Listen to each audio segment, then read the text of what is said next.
tu souhaites créer ton autre entreprise en 2026 mais tu sais pas encore comment faire, eh bien écoute, tu es tombé sur la bonne vidéo parce que je vais t'apprendre en quelques étapes donc comment créer ton autre entreprise en 2026 avec toutes les étapes administratives, les erreurs à éviter et puis aussi tous les éléments qui vont faire de ton activité un succès. Alors déjà, ce qu'il faut savoir sur l'entreprise individuelle, c'est que c'est un nouveau format depuis 2022 qui existe.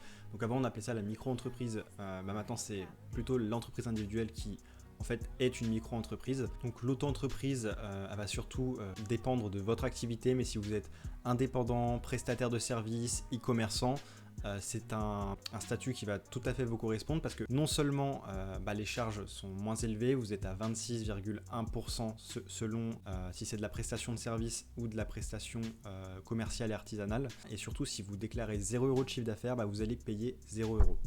Donc la première étape essentielle pour créer son entreprise individuelle et pour faire toutes les formalités que vous aurez besoin pendant toute la vie de votre entreprise, ça va être de se rendre sur le guichet unique donc de l'INPI. Donc l'INPI c'est quoi ? Concrètement, c'est ce qui va permettre à votre entreprise déjà de la créer, de la mettre à jour et puis aussi surtout d'effectuer toutes les démarches en lien avec la vie de votre entreprise. Ce que vous allez devoir faire, c'est dans un premier temps créer un compte. Donc voilà, vous allez sur créer votre compte et moi je vous recommande de vous identifier avec France Connect Plus. Une fois que vous serez sur le site de l'INPI, donc vous serez bien connecté, vous aurez créé votre compte. Donc nous on va se rendre dans entreprise, on va aller dans créer, modifier ou cesser une entreprise. C'est le premier choix qui est juste ici. Vous allez donc créer une entreprise, donc juste ici. Hop, vous faites créer une entreprise. Là, quelle est la forme de l'entreprise que vous souhaitez créer ? Vous mettez entrepreneur individuel. Souhaitez-vous opter pour le statut de micro-entrepreneur ? Vous mettez oui. Et ensuite, l'entrepreneur a-t-il déjà exercé une activité non salariée en France ? Si la réponse est oui, vous mettez oui. Si la réponse est non, vous mettez non. Donc dans l'exemple, on va mettre non, ce qui est en général le plus commun. Donc vous devez choisir un nom de brouillon. Donc vous pouvez mettre la date par exemple. Ensuite, donc là vous mettez toutes vos informations, donc prénom, nom de naissance, le genre, masculin, féminin, le titre, le pseudonyme. Bon, écoutez, le pseudonyme c'est pas forcément nécessaire, le nom d'usage s'il est différent, votre date de naissance, la nationalité, enfin toutes les informations administratives, voilà, ça se passe ici. Donc à cette étape là vous laissez en mensuel, c'est le plus commun, c'est les cotisations que vous allez payer. Ça sera tous les mois en fonction du chiffre d'affaires que vous aurez déclaré. Ensuite, pour l'adresse de l'entrepreneur, donc ça c'est votre adresse personnelle, ça ne sera pas forcément l'adresse de l'entreprise, mais en tout cas pour votre adresse, vous devez mettre votre adresse personnelle. Ensuite, vous avez le contact de l'entrepreneur, le téléphone et le volet social. Donc là, c'est votre sécurité sociale, l'organisme d'assurance maladie sur lequel vous êtes, sachant que le plus commun pour tout le monde en général, c'est le régime général. Et si vous avez jamais eu d'entreprise auparavant, donc sur la case avez-vous déjà formulé une demande d'ACRE auprès de l'URSSAF, vous mettez non, et c'est très important parce que l'ACRE, c'est ce qui va vous permettre pendant une durée limitée au début de votre activité de bénéficier d'une réduction des charges sociales qui est en général de moins 50%. Et puis exercice d'une activité simultanée, donc là c'est si vous êtes salarié par exemple, vous mettez oui. Alors ensuite dans l'onglet suivant, donc dès que vous avez rempli toutes ces informations, donc vous faites étape suivante. Donc à l'étape suivante, écoutez, moi c'est normal qu'ils mettent ça, mais vous cliquez sur étape suivante. Donc ensuite, adresse de l'entreprise, recours à une société de domiciliation d'entreprise. Donc qu'est-ce que c'est ? Ça c'est le point essentiel qui va déterminer si l'adresse de votre entreprise sera votre domicile personnel ou si vous faites recours à une société de domiciliation, c'est-à-dire que l'adresse de votre entreprise ne sera pas votre domicile personnel. Qu'est-ce que c'est une société de domiciliation ? C'est ce qui vous permet de mettre l'adresse de votre entreprise ailleurs, donc par exemple en région parisienne, non seulement déjà pour payer moins de charges de cotisations foncières des entreprises que vous devez chaque année. Donc qu'est-ce que c'est ? Donc c'est la CFE que vous payez en fonction de votre région. La CFE c'est quelque chose que vous payez si vous faites plus de 5 000 € de chiffre d'affaires à l'année. Donc voilà, c'est aussi à prendre en compte dans votre calcul. Et c'est aussi peut-être si vous voulez pas forcément mettre votre adresse personnelle sur votre entreprise pour des raisons évidentes. Donc ce que je vous conseille, moi, c'est personnellement une société de domiciliation. Vous en avez plein comme par exemple Cambase. Donc Cambase, vous allez pouvoir avoir un siège social. Donc non seulement vous aurez une adresse pour votre entreprise et tout ce qui est courrier, vous allez pouvoir les réceptionner à cette adresse, les faire envoyer ou directement aller les chercher. Donc voilà, ça c'est une étape essentielle. Donc si vous avez recours à une société de domiciliation, du coup vous mettez oui. Et là ce qu'il faudra mettre, donc, c'est le SIREN et la dénomination de la société de domiciliation. Voilà, si c'est pas le cas, ça sera encore plus simple parce que vous aurez juste votre adresse personnelle à mettre et rien d'autre. Si vous faites appel à une société de domiciliation, c'est un peu plus long parce que du coup, il faut que vous fassiez les démarches sur le site en question pour ensuite venir mettre les informations ici. Donc à cette étape, donc la déclaration d'un contrat d'appui, c'est si vous bénéficiez d'un accompagnement par un organisme pour la création de votre société ou en tout cas pour l'accompagnement à la création. Donc en général, la réponse est non. Donc vous mettez non et puis vous pouvez passer à l'étape suivante. Maintenant concernant la composition, concrètement, vous avez personne à mettre. Donc vous n'avez pas besoin de mettre de représentant. En gros, un représentant c'est quoi ? C'est ce qui va vous permettre de vous représenter à votre place, ce qu'on appelle plus communément un mandataire. C'est honnêtement pas nécessaire si vous avez une entreprise individuelle, à moins que vous en ayez la nécessité. Mais globalement, vous pouvez passer à l'étape suivante si ce n'est pas le cas. Donc ça, c'est sur l'insaisissabilité. Donc c'est quoi ? C'est globalement ce qui permet à l'État de ne pas venir saisir, par exemple, votre résidence principale si vous êtes en dette avec votre entreprise. Donc sachant que c'est une entreprise individuelle, donc c'est directement vous qui êtes impacté. C'est différent d'autres formats comme la SAS ou la SARL ou l'URL qui est totalement différent. Là, c'est directement vous en tant que personne qui est impacté si la société est impactée. À cette étape-là, c'est très important. Donc vous mettez non. Donc à l'étape suivante, ça c'est la liste des incessibilités, je vais y arriver avec ce mot, sur les résidences secondaires. Donc globalement, ça veut dire quoi ? C'est si vous déclarez renoncer à l'incessibilité d'une résidence secondaire. Là, globalement, vous mettez rien dans cette case. Alors ensuite, cette étape, c'est concernant l'établissement. Donc l'établissement, c'est comme je vous le disais tout à l'heure, c'est l'endroit où sera domiciliée votre entreprise. Donc si c'est votre adresse personnelle, ça sera votre adresse personnelle comme établissement principal. Si c'est une adresse de domiciliation, ça sera l'adresse de domiciliation, votre entreprise principale. Donc le nom commercial, c'est le nom globalement que vous donnez à votre entreprise, hormis le vôtre.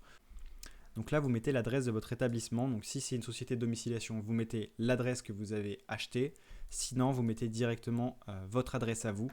Et effectif salarié, donc si vous n'avez pas de salarié, ce qui est en général pas le cas quand vous créez votre entreprise individuelle, vous mettez non. Et puis emploi son ou ses premiers salariés. Si vous avez prévu de n'employer personne pour le moment, vous laissez non également. Ensuite, concernant la liste des activités de l'établissement, ça va être très important. Donc c'est là où vous allez devoir concrètement dire quelle est l'activité principale de votre établissement pour commencer. Donc vous mettez oui, donc ça c'est la première activité. Vous mettez le début de l'activité, donc prévu. Ensuite, exercice de l'activité, vous mettez permanente. Saisonnière, c'est si vous faites du saisonnier à certains moments de l'année. Donc là en général vous êtes sur du permanent, donc vous mettez permanente. L'activité est-elle exercée de manière ambulante ? Vous mettez non, sauf si c'est le cas bien entendu. Donc là vous faites une petite description de l'activité principale. Vous n'avez pas besoin de raconter votre vie dans cette case. Vous mettez uniquement l'essentiel. Moi honnêtement je vous conseille d'aller sur ChatGPT ou Gemini pour vous générer un petit texte à l'essentiel. Vous précisez le contexte et puis comme ça vous faites un copier-coller directement. Donc là c'est ça qui va être important. Donc c'est la catégorisation 1 de l'activité. Donc globalement, si moi je prends l'exemple que je fais des services de communication, vous allez dans activité de service, donc vous allez dans catégorisation 2, c'est-à-dire qu'à chaque fois vous allez devoir préciser en plus la catégorie. Voilà, donc vous choisissez votre bonne catégorie, c'est très important de prendre le temps de regarder parce qu'il peut y avoir beaucoup de catégories différentes. Catégorisation 3, community manager, ergonome web, blogueur professionnel, rédacteur web par exemple. Voilà, donc vous avez 3 catégorisations à bien respecter parce que c'est ce qui va déterminer votre code APE et votre code APE c'est ce qui va déterminer en fait l'activité que vous allez exercer avec votre entreprise individuelle. Et donc le type d'origine, vous mettez création. Vous avez aussi la possibilité, et ça c'est conseillé, d'ajouter des activités secondaires. Ça veut dire que l'activité principale, c'est l'activité qui est censée vous générer le plus de chiffre d'affaires sur votre entreprise. Et l'activité secondaire, par définition, générera moins de chiffre d'affaires. Donc je vous conseille de mettre d'autres activités si vous avez prévu de faire d'autres choses ou même des choses annexes à votre entreprise. C'est ce qui vous permettra d'être globalement en règle vis-à-vis de votre entreprise individuelle. Donc là, vous mettez activité principale pour l'établissement, vous mettez non. Et ensuite, vous mettez tout le reste. Et vous faites la même chose que vous avez fait pour l'activité principale. Donc nom de domaine internet, qu'est-ce que c'est ? C'est si vous avez déjà acheté un nom de domaine, vous pouvez le mettre ici. Et globalement, à quoi ça sert ? Ça va mettre une ligne en plus sur votre formalité de création d'entreprise. Et on va pouvoir voir que le nom de domaine vous appartient. C'est globalement un petit élément en plus, mais qui n'a pas forcément grand impact. Donc si vous avez déjà un nom de domaine, vous le mettez. Si vous n'en avez pas encore, c'est pas essentiel pour la création d'entreprise. Donc à cette étape, option fiscale, moi ce que je vous conseille de faire, donc sur option pour le versement libératoire, c'est de mettre non. C'est des catégories qui sont bien quand vous allez dépasser un certain stade de chiffre d'affaires. Vous aurez toujours la possibilité de modifier votre formalité et de le rajouter par la suite, mais pour le moment, je vous conseille de mettre non. Ensuite, concernant les pièces jointes, donc vous allez sélectionner le type de pièce jointe. Donc là, déjà, ce qu'il va falloir, c'est la copie, donc une copie nationale de votre carte d'identité ou une copie de votre passeport en cours de validité. Et puis ensuite, ça c'est pour le représentant de mandataire, mais dans la mesure où vous n'avez pas mis de mandataire, vous n'avez pas besoin de mettre quoi que ce soit dans cette case. Puis vous pouvez ajouter des pièces jointes, et moi je vous conseille en tant que pièce jointe d'ajouter une attestation de domiciliation si jamais, voilà, domiciliation, copie du contrat de domiciliation. Je vous conseille de rajouter si jamais vous faites appel à une société de domiciliation. Si ce n'est pas le cas et que vous utilisez votre adresse personnelle, vous remplissez rien. Et ensuite, vous avez les observations et correspondances. Si vous souhaitez ajouter une observation, c'est dans cette case qu'il faut la mettre. Et ensuite, vous mettez dans cette case « Je consens à la mise à disposition de mes données personnelles à des fins de prospection ». Je vous conseille de mettre non. Ça veut dire quoi ? Ça veut dire que les entreprises sont légalement tenues de ne pas vous prospecter. Donc tous les appels commerciaux B2B, si vous mettez oui, donc vous autorisez ces entreprises à venir vous démarcher. Et si vous mettez non, l'entreprise n'a théoriquement pas le droit de venir vous démarcher. Et ensuite, concernant la correspondance, donc là, globalement, c'est où vont être communiqués tous les éléments de votre entreprise que l'État va vous envoyer. Donc vous pouvez mettre l'entreprise et globalement, ça va mettre automatiquement normalement l'adresse de votre entreprise que vous avez rentrée avant. Et ensuite, vous mettez votre adresse email et votre numéro de téléphone. Voilà, donc dès que vous êtes à cette étape, globalement, c'est le récapitulatif de tout ce que vous avez fait. Donc dès que vous avez bien fini de tout lire et que vous n'avez rien oublié, vous faites valider le dossier. S'il y a des éléments qui apparaissent en rouge, c'est que vous avez mal fait quelque chose ou que quelque chose est mal saisi. Donc vous retournez sur cet élément et vous le modifiez. Ensuite, vous revenez ici pour faire valider le dossier. Donc globalement, les délais, c'est à peu près 7 à 14 jours en moyenne. Sachant que ça va passer d'abord par l'INSEE, donc qui vous attribue votre SIRET et votre SIREN. Globalement, ça prend entre 1 et 2 jours. Et ce qui va être le plus long, c'est que ça va passer par la Chambre des commerces et de l'industrie, si je ne dis pas de bêtises. Et c'est là où ça met plus de temps, ça peut mettre 7 à 14 jours. Voilà, donc c'est à peu près les délais. Mais globalement, vous avez fait le plus dur, c'est-à-dire créer votre entreprise auprès de l'État. Mais vous pouvez dès maintenant télécharger sur votre espace l'extrait de dépôt, donc sur l'INPI. Donc ça vous permet d'attester que vous avez bien fait le dépôt de la formalité de votre entreprise.